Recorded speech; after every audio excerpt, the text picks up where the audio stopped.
आणि या वाघनखांवरच अर्थातच बरंच राजकारण रंगल्याचं पाहायला मिळालं होतं। आणि वाघनखांवर आक्षेप घेणं म्हणजे छत्रपती शिवाजी महाराजांच्या पराक्रमाचा अपमान करण्यासारखं असल्याचं म्हणत मुख्यमंत्री एकनाथ शिंदेंनी विरोधकांना टोला लगावलाय।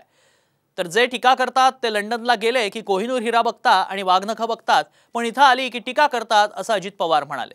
दरम्यान काहींच्या बुद्धीवर बुरशी आली आहे, गंज चढलाय, काढायचं काम त्या वाघनखांनी करावं असं म्हणत फडणवीसांनी विरोधकांवर निशाणा साधलाय।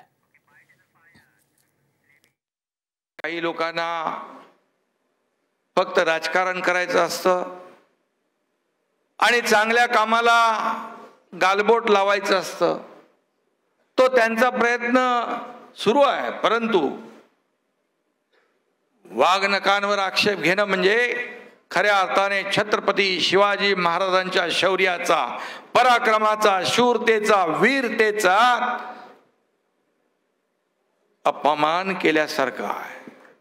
आज सुधीर भाऊंनी ज्यावेळी मुख्यमंत्र्यांचं स्वागत केलं त्यावेळी त्यांना देखील वाघनखं दिली आहेत।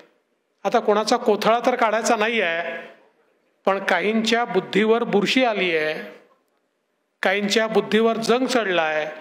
मुख्यमंत्री महोदय, त्या वाघनखांनी त्यांची बुरशी आणि जंग काढण्याचं काम हे मात्र निश्चितपणे आपण कराल हा मला विश्वास आहे। काहीतरी त्याच्याला कसं टीका टिप्पणी करता येईल अशा प्रकारचा प्रयत्न आज विरोधक करतायत।